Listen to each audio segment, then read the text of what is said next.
Hey everybody, welcome back to another video. Tonight we're going to be talking about the stock market and how you can survive the coming crash and at the same time take advantage of it so that you can not only survive but thrive coming into the future. So let's not waste any time, let's get right into it. Okay, so first things first is that we have to understand one really basic concept when it comes to economic activity and what is the input cost to economic activity, and that's energy. Obviously, the last little while with a lot of the geopolitical tensions, energy like oil, uranium, a whole pile of other natural resources, coal, have been going absolutely through the roof over the last few weeks. And this is going to have some pretty devastating consequences for certain sectors of the market. So it's going to be really important to understand where we want to stay away from and where we want to be. So with energy prices ripping higher the way they are, obviously that's going to cut into the consumers and even businesses discretionary spending. So people are going to be allocating a lot more money to stuff like food, gas to fill up their tank and stuff like that in order to survive. So, if we just look at Maslow's hierarchy of needs, energy is the number one thing. So there's an input cost of energy in everything, including the food that you buy. So we're going to talk about the bullish case for energy, specifically oil and uranium, coal, kind of natural resources, natural gas, stuff like that. So over the last number of years, I've kind of seen this firsthand working in the industry. Is there's just been such a lack of investment into new energy infrastructure, especially here in the West. I'm in Canada here, maybe you're in the States, but there's been such a war on production and supply over the last couple of years. And a lot of times on TV, the talking heads on there will say, well, they focus so heavy on the demand side of the equation, but it doesn't really matter if you're in a recession, a depression, maybe times are doing really, times are good. There's always going to be demand for energy, because how do you think all of the stuff on the shelves gets there? Well, there's an input cost of diesel. So it's simple as that. And, people are still spending money in a recession and in a depression. There is economic activity, but it's just a hell of a lot less. So you can have supply and demand crashing at the same time, but if supply is crashing faster than demand is, well, then you're going to see the prices of energy continue to rise, even in an environment where economic activity is slowing. And this is going to have absolutely devastating consequences for certain sectors that are consumer discretionary spending, like technology, cars, stuff like that.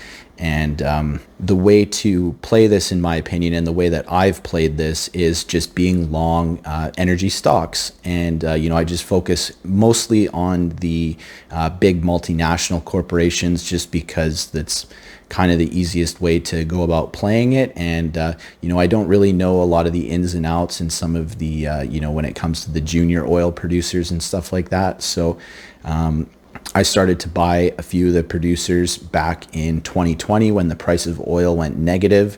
Now, that wasn't the absolute bottom for energy stocks, specifically oil anyways, but it was a very good entry point. And, we've seen a bit of a pullback over the last day or so.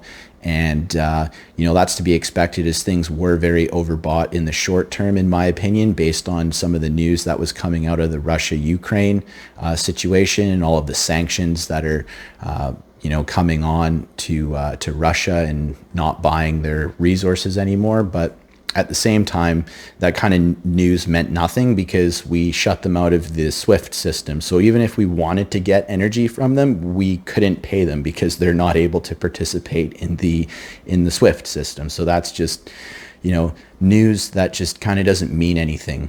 So in addition to that, it takes a really, really, really long time to get new supply and new energy infrastructure built. I mean, the permitting process is completely ridiculous. All of the government regulations and red tape and whatnot definitely put a hindrance on how fast that we can bring new wells and new production online. Not to mention that, you don't just wave a magic wand and all of a sudden, oil starts spewing out of the ground. It takes a lot of time to drill new wells. It's very labor and capital intensive. And, with a lot of what the governments are doing around the world, they're really disincentivizing people to be investing in natural resource products like fossil fuels, oil, coal, natural gas, and so on. So definitely something to be mindful of, and for sure when you're making decisions with your money is, start to get into the habit of focusing more on that supply side of the equation, because demand, it goes up and down as well, but there's going to always be demand for stuff, especially energy, because like I said before, that's the input cost of everything that we buy on a daily basis. So keep that in mind.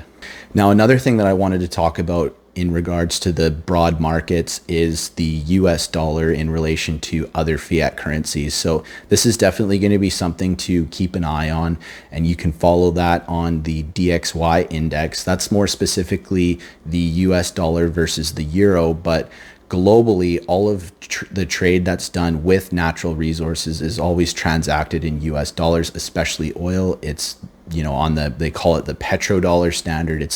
The US dollar isn't really backed by anything, but there's an artificial demand there for US dollars, because every transaction done when it comes to buying oil and selling oil has to be done in US dollars. So countries that aren't so natural resource rich, they have to either have dollar denominated cash flow, or they have to be extended loans and credit in order to pay for the resources and stuff that they need in order to run their economies and whatnot. So it's really important to understand that when you start to see the US dollar going higher and other commodities going higher at the same time, basically what that means is people are starting to realize that hey, we're starting to see that money, the way we've been taught, isn't necessarily money, what they're saying. So people are starting to sell, like I said, consumer discretionary items that are denominated, or assets that are denominated in US dollars. They're raising dollars and they're buying hard assets with them, real estate, commodities, and so on.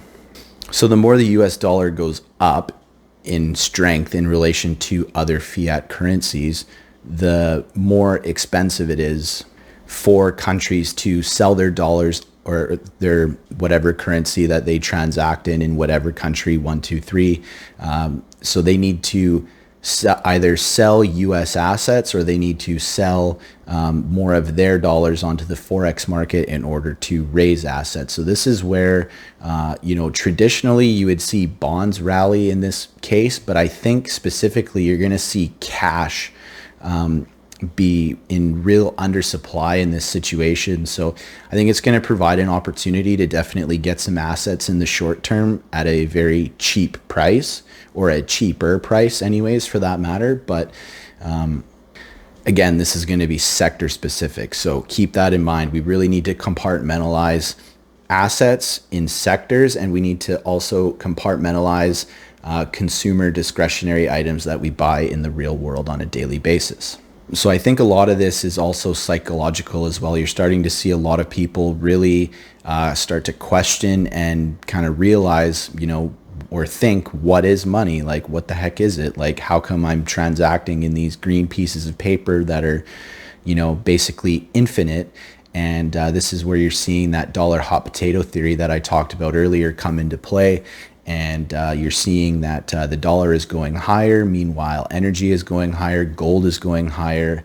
Bitcoin, even over the last day or so, has really ripped up pretty quick in the last little bit as well.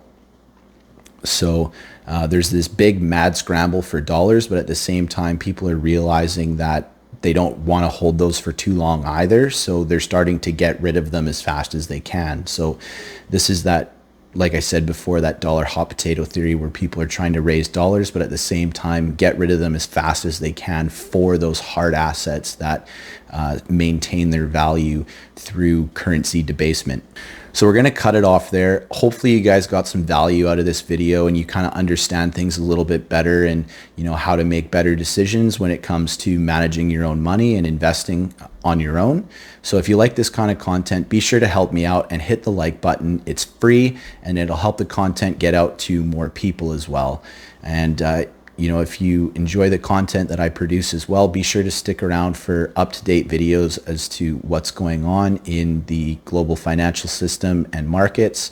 And we'll see you on the next one.